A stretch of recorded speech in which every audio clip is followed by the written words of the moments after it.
신명기 12장 23절입니다. 다만 크게 삼가서 그 피는 먹지 말라.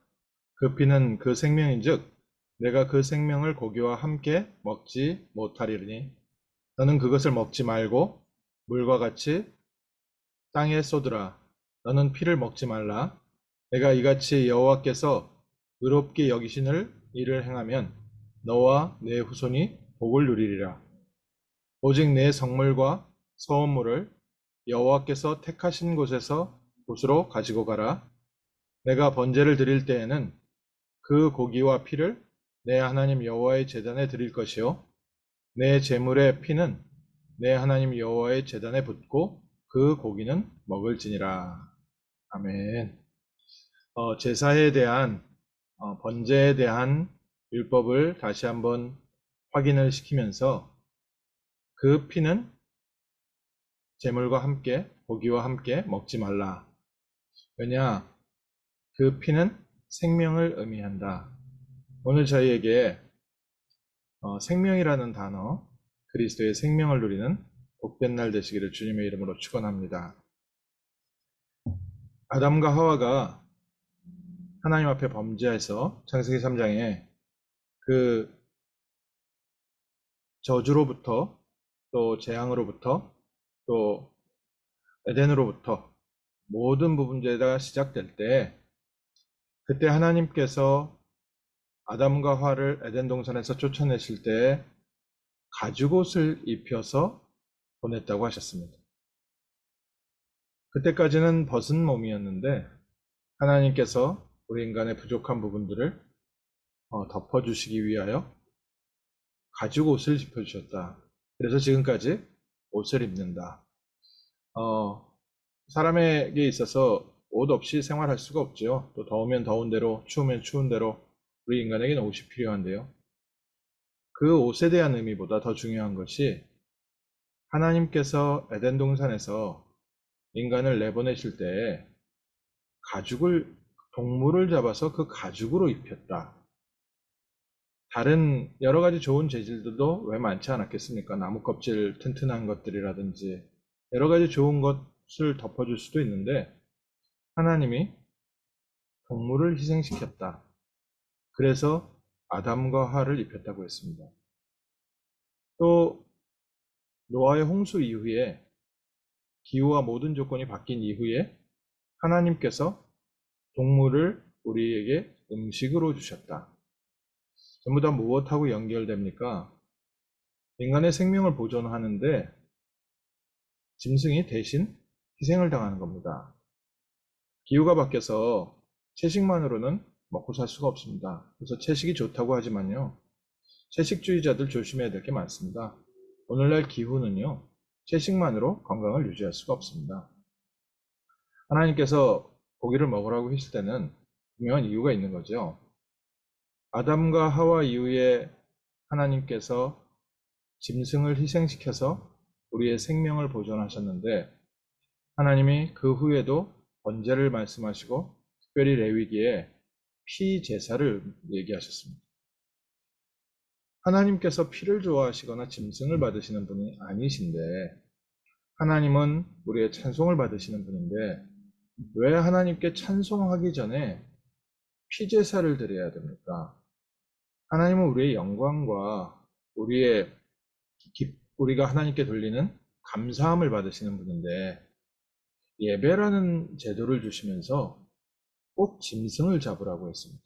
그것도 굉장히 구체적으로 말씀을 하시고 또 모든 제사에는 짐승의 희생이 없으면 하나님께서 그 희생을 연락하지 않으신다라고 말씀하셨습니다. 무엇입니까? 바로 인간의 원죄를 얘기합니다. 하나님과 우리 사이에 죄의 벽이 막혀 있어서 이 죄의 벽이 해결되지 않고는 우리의 감사함과 우리가 하나님께 돌리는 영광과 찬송이 하나님께 올라가지를 못합니다. 그래서 하나님께서 피 제사를 통해서 우리의 죄와 저주와 지옥 대신 짐승이 죽고 우리가 그 짐승의 생명, 피로 말미암아 하나님께 나아갈 수 있는 자격을 얻게 됩니다. 오늘 피제사에 대해서 얘기하시면서 피는 그 생명을 의미한다. 예수님께서 마지막 잡히시기 전날 밤에 최후의 만찬을 하시면서 빵을 띄워주면서 이렇게 얘기하셨습니다. 이것은 내 살이니 너희가 이것을 먹고, 또 포도주를 주면서 이것은 내 피니 너희가 이것을 마셔라. 우리에게 제사에 그대로 있었던 모습을 주시면서 빵을 먹고 포도주를 마시라고 했습니다. 그러면서 이것은 내 살이고 내 피다. 우리를 위해서 대신 드리시는 희생이다. 구약성경에는 마시지 말라고 했는데 또 신약성경에는 마시라고 했고, 이게 무슨 뜻입니까? 마시라고 했다, 마시지 말라고 했다, 이거에는요, 우리가 먹어도 되냐, 먹지 말아야 되냐, 이 부분에 대한 의미보다 더 중요한 의미는 생명을 우리를 위해서 바치셨다는 겁니다. 또 그리스도의 생명이 우리 안에 있다는 것이 더 중요한 부분입니다. 굳이 먹고 따지는 걸로 얘기를 하자고 하면, 하나님께서 구약 시대에 주신 율법에는 종류가 좀 있습니다. 하나님이 오늘 말씀하신 것처럼 이렇게 제사에 관계된 율법이 있고요. 또 하나님께서 십계명과 같이 마땅히 하나님 자녀가 살아야 되는 도리에 대한 도덕법이 있고 그렇습니다. 또 그 도덕법 중에는 특별히 우리 사회 유지를 위한, 국가의 유지를 위한 재판법, 시민법이 있죠. 그래서 지금도 우리가 이 율법대로 살아야 된다라고 하시는 분들이 어떤 부분들을 잘 몰라서 그러냐면요.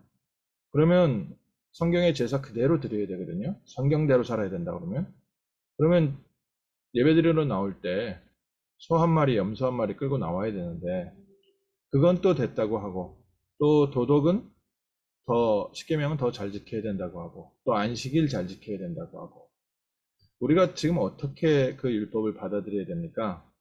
이 율법이요, 그리스도를 의미하는 모든 의식법, 제사법은 완성되었습니다. 그래서 그리스도의 십자가의 공로로 말미암아 그리스도께서 자기의 살과 피를 내어주셨다. 번제를 드릴 때 그 피를 제단 앞에 쏟고 그 고기를 우리가 먹는 것처럼, 하나님께서 우리를 위하여, 그리스도께서 이 땅에 오셔서 우리를 위하여 희생하셨다. 희생으로 말미암아 우리가 하나님의 자녀가 되었습니다. 그리고 우리가 지켜야 될 도덕법은 어떻습니까? 도덕법은요, 가장 기본적인 하나님의 사랑, 이웃사랑, 이 두 단어 안에서 시대마다 조금 더 구체화되어 가고 있습니다. 또 시민법도 마찬가지입니다. 시민법도 예전에 레위기에 나와 있는 그런 재판법보다 지금은 더 구체적이 됐죠. 컴퓨터까지 발전되어 있는 이런 시대이기 때문에요. 법은 더 자세하고 더 많아졌습니다. 우리가 법대로 살아야 되고 말씀대로 살아야 된다라는 표현은 하나님이 우리와 함께함을 누리는 하나님의 자녀의 영적 배경을 누리면서 살고, 무엇보다 오늘 중요하게 붙잡으셔야 될 부분이 생명을 우리에게 주셨습니다. 우리에게 그리스도의 생명으로 말미암아 우리에게 하나님의 생명이 임해서 오늘 그리스도의 생명으로 말미암아 우리는 다시 살고 있습니다. 갈라디아서 2장 20절에 우리가 그리스도와 함께 십자가에 못 박혔나니 그런즉 이제는 내가 산 것이 아니요 내 안에 그리스도께서 사신 것이다.